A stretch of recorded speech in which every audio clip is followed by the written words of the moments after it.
Hi friends, welcome back to my channel Jaya Hegde Kannada YouTube channel. Friends, ನೀವು ನನ್ನ ಚಾನಲ್ಗೆ ಹೊಸಬರಾದರೆ ಸಬ್ಸ್ಕ್ರೈಬ್ ಮಾಡ್ಕೊಳ್ಳಿ. ಹಾಗೆ ಪಕ್ಕದಲ್ಲಿರೋ ಬೆಲ್ಲೈಕನ್ ಕ್ಲಿಕ್ ಮಾಡಿ ಆಲ್ ಅಂತ ಸೆಲೆಕ್ಟ್ ಮಾಡಿಕೊಂಡ್ರೆ ನಾನು ಹಾಕುವ ಎಲ್ಲ ವೀಡಿಯೋದ ನೋಟಿಫಿಕೇಷನ್ ನಿಮಗೆ ಬರುತ್ತೆ. ಎಲ್ಲ ವೀಡಿಯೋಸನ್ನು ನೋಡ್ಬೋದು. ನಾನು ನಿನ್ನೇನು ವೀಡಿಯೋದಲ್ಲಿ ಇದಿಷ್ಟು ಗಾರ್ಡನನ್ನು ಕವರ್ ಮಾಡಿದ್ದೆ. ಇವತ್ತಿನ ವೀಡಿಯೋದಲ್ಲಿ ಒಂದಷ್ಟು ಗಾರ್ಡನನ್ನು ಕವರ್ ಮಾಡ್ತೀನಿ. ನೀವು ನೋಡಿ ಹಾಗೆ ಲೈಕ್ ಮಾಡಿ ಫ್ರೆಂಡ್ಸ್. ಮತ್ತು ಒಂದಷ್ಟು ಪ್ರಾಡಕ್ಟ್ಗಳ ಲಿಂಕನ್ನು ನಾನು ಫ್ಲಿಪ್ಕಾರ್ಟಿಂದ ತರಿಸಿ ಹಾಕ್ತೀನಿ. ಅದನ್ನು ನೀವು ಬೇಕಾದರೆ ತರಿಸ್ಕೊಳ್ಳಿ.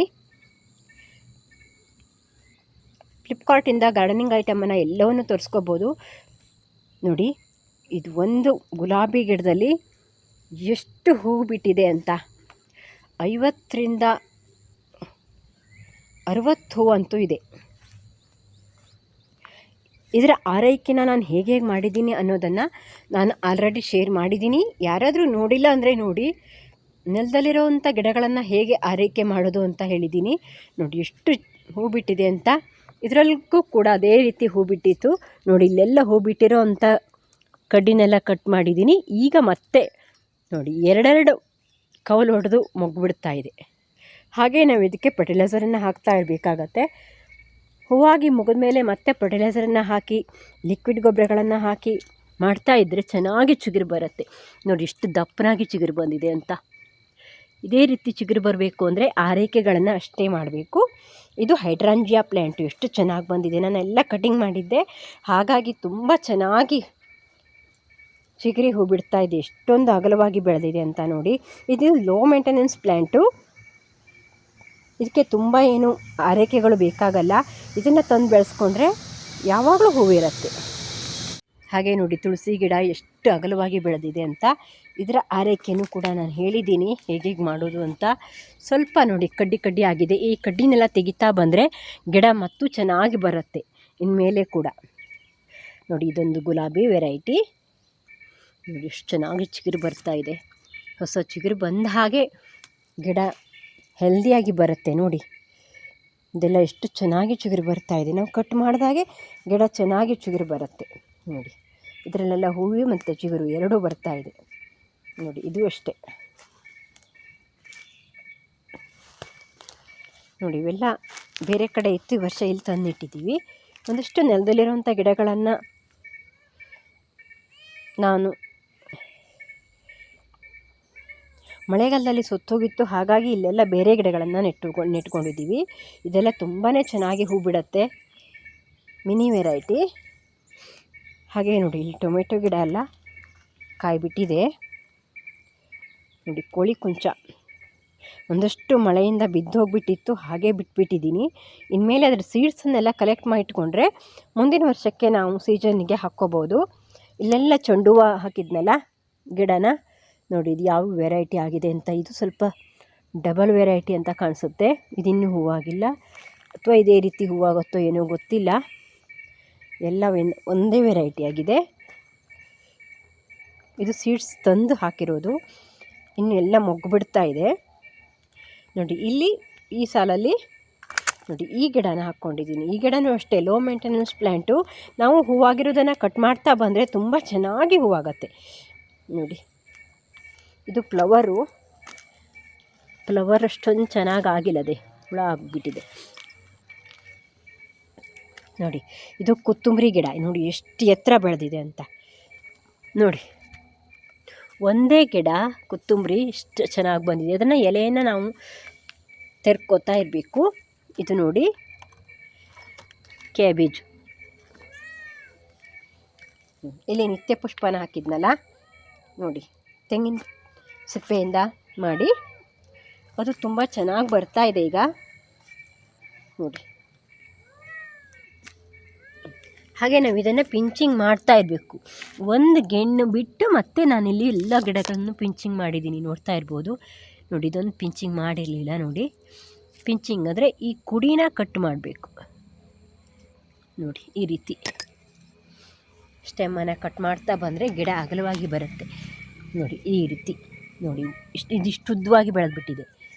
ಈ ರೀತಿ ಉದ್ದವಾಗಿ ಬೆಳೆಯೋಕ್ಕೆ ಕೊಡಬಾರ್ದು. ಎರಡೇ ಗಣ್ಣಿಗೆ ಅದನ್ನು ಕಟ್ ಮಾಡಬೇಕು. ಈ ರೀತಿ ಕಟ್ ಮಾಡ್ತಾ ಬಂದರೆ ಗಿಡ ಅಗಲವಾಗಿ ಬೆಳೆಯುತ್ತೆ. ಸ್ವಲ್ಪ ಹೂ ಬಿಡೋದು ಲೇಟ್ ಆಗುತ್ತೆ, ಆದರೆ ಚೆನ್ನಾಗಿ ಅಗಲ ಆಗುತ್ತೆ ಗಿಡ, ಬುಷಿಯಾಗಿ ಬರುತ್ತೆ ನೋಡಿ. ಈ ರೀತಿ ಕಟ್ ಮಾಡಬೇಕು ತುದಿನೆಲ್ಲ. ಇದನ್ನೆಲ್ಲ ನಾನು ಅದೇ ರೀತಿ ಪಿಂಚಿಂಗ್ ಮಾಡಿದ್ದೀನಿ, ನೋಡ್ಬೋದು ನೀವು. ಇದು ನೋಡಿ ದಾಲಿಯಾ ಮೊಗ್ಗುಬಿಟ್ಟಿದೆ. ಪಾಟ್ ಒಳಗೆ ಒಂದು ಸಸಿನ ಹಾಕಿದ್ದೆ. ಇದು ಬೋಗನ್ವಿಲಿಯಾ. ಇದರಲ್ಲಿ 3 ಕಲರ್ ಇದೆ. ಇದು ಇನ್ನೂ ಹೂವಾಗಿಲ್ಲ. ಇದು ನಾನು ಮೇದಲ್ಲಿ ತಂದು ಕಟಿಂಗನ್ನು ಹಾಕಿ ಬೆಳೆಸ್ಕೊಂಡಿರೋದು. ಇದರ ಕಟಿಂಗನ್ನು ಹಾಕಿರೋದನ್ನು ನಾನು ಹಾಕಿದ್ದೀನಿ. ಇದು ವೈಟು, ತುಂಬ ಚೆನ್ನಾಗಿ ಹೂವಾಗಿತ್ತು. ಹಿಂದಿನ ವಿಡಿಯೋದಲ್ಲಿ ತೋರಿಸಿದ್ದೀನಿ ನಾನು.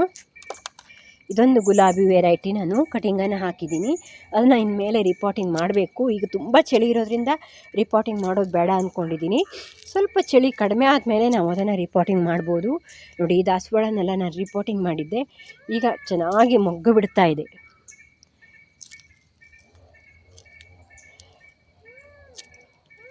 ನೋಡಿ ಇದು ನಾನು ಕಟಿಂಗಿಂದನೇ ಬೆಳೆಸಿರೋದು. ಮೊಗ್ಗು ಬಿಟ್ಟು ಹೂವೆಲ್ಲ ಆಗ್ತಾಯಿದೆ. ಇದು ಅಷ್ಟೇ, ಆಲ್ಮೋಸ್ಟ್ ಎಲ್ಲ ಕಟಿಂಗಿಂದ ಬೆಳೆಸಿರೋದೇ ಇದೆ.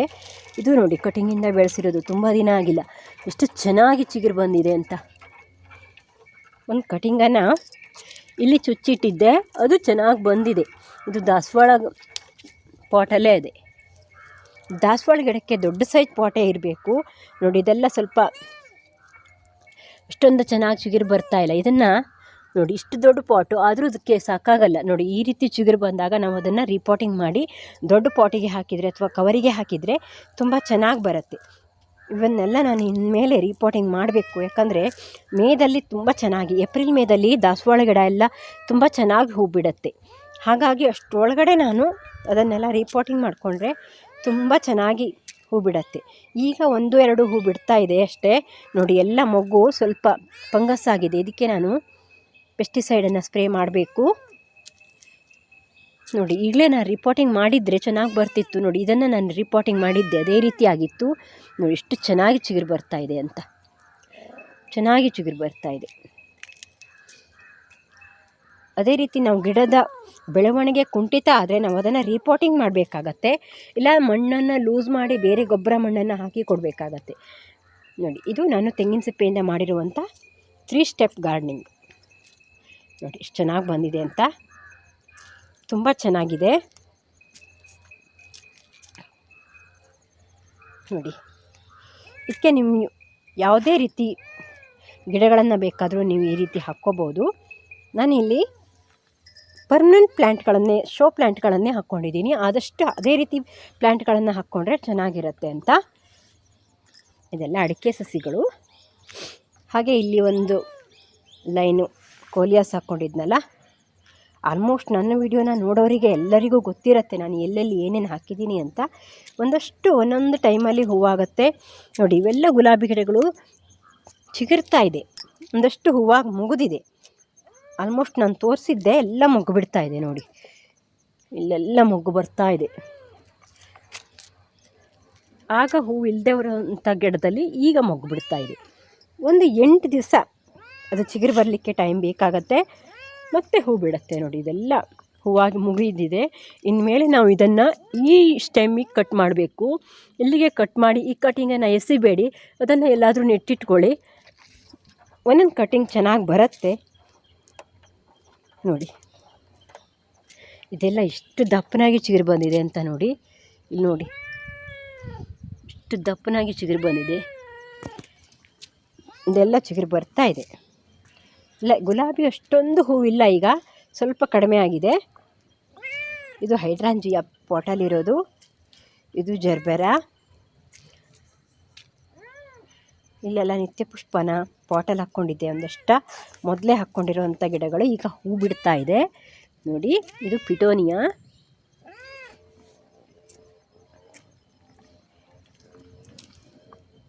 ನೋಡಿ ಇಲ್ಲಿ 2 ಕಲರ್ ಪಿಟೋನಿಯಾ ಚೆನ್ನಾಗಿದೆ. ಇದು ಡಾಲಿಯಾ ಹೂವಾಗಿ ಮುಗಿದಿದೆ. ಎಷ್ಟೊಂದು ಚೆನ್ನಾಗಾಗಿಲ್ಲ. ಚಳಿ ಬಿದ್ದರೆ ಚಳಿಯಲ್ಲಿ ಡಾಲಿಯಾ ಚೆನ್ನಾಗಿ ಬರಲ್ಲ. ನಾನು ಸ್ವಲ್ಪ ಮೊದಲೇ ಹಾಕ್ಕೊಂಡಿದ್ರೆ ಚೆನ್ನಾಗಿ ಬರ್ತಿತ್ತು. ಇದು ನೋಡಿ ಸೇವಂತಿಗೆ ಎಲ್ಲ ಹಾಳಾಗಿಬಿಟ್ಟಿದೆ. ನೋಡಿದೆ ಈ ರೀತಿಯಾಗಿ ಗಿಡ ಹಾಳಾಗಿಬಿಟ್ಟಿದೆ. ಮರಿನೇ ಹೊಡೆದಿಲ್ಲ ಈ ವರ್ಷ.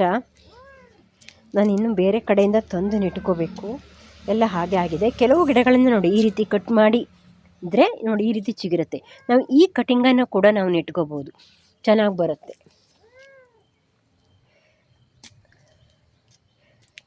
ನೋಡಿ ಇದಿಷ್ಟು ಇವತ್ತಿನ ಗಾರ್ಡನು.